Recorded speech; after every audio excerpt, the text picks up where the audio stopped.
కదా, హేతువాది రాడు కదా, అన్ని మతస్థుడు రాడు కదా. వచ్చేవాడు భక్తుడు డబ్బులు ఖర్చు పెట్టుకుని వస్తున్నాడు, సేవ అందించడానికి మీకేంటయ్యా బాధ? మిమ్మల్ని అందుకే కదా ఎన్నుకుంది. మీకు మీకు ఆ పదవులు ఇచ్చింది ఎందుకు?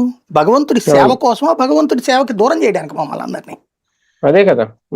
ఎందుకు ఆలోచించట్లేదు అని నాకు అర్థం కావట్లేదు. చేతనైతే ఓకే, ఇది 10,000 రూపాయలు, లేదయ్యా మేము 20,000 రూపాయలది ఒకటి పెడతాం, ఇంకా 5 నిమిషాలు వెళ్ళిపోవచ్చు, డైరెక్ట్ గా ఎదురుగుండా దారి ఉంది కదా, ఆ పక్కన దాని నుంచి వెళ్ళిపోవచ్చు. ఇప్పుడు ఏంటి, ఆ క్యూ లైన్ లో ఇప్పుడు మనం శ్రీవాణి టికెట్ తీసుకున్నా అక్కడ క్యూ లైన్ లో నుంచోవాలి, పైన దాంట్లోంచి రావాలి.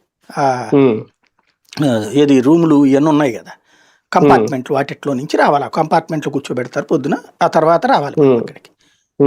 దాని బదులు మీరు 15,000 రూపాయల టికెట్ తీసుకోండి అయ్యా, ఇది ఉంది కదా ఎదురుగుండా, ఇది సెక్యూరిటీ చెక్ ఉంటుంది కదా చివరిలో, అక్కడ తలుపు పెడతాం, మీరు డైరెక్ట్ గా ఇక్కడికి వచ్చేయచ్చు అని పెట్టు, పోని దేవుడికి డబ్బులు వస్తాయి, తొందరగా సర్వీస్ అందుతుంది కదా. నువ్వు ఏదైనా ఇవాల్టి కంటే మెరుగైనది అందించడం అన్నటువంటిది నీ గొప్పతనం అవుతుంది. జరుగుతున్నదంతా నా వల్లనే అనుకుంటే అమాయకత్వం. నేను దేవుడి సన్నిధిలో ఒకటే చెప్తా, నేను ఇంతకుముందు కూడా చెప్పా, దేవుడి సన్నిధిలో ఎన్నో జరిగినాయి, ఇవన్నీ నా వల్ల అంటల్లా. నేను ఇప్పుడు అన్నదానానికి సంబంధించిన, లడ్డూకి సంబంధించిన, మంచినీళ్ళకి సంబంధించిన, వేద పాఠశాలకు సంబంధించిన అనేకం చేశాను నేను అక్కడ ఉన్న.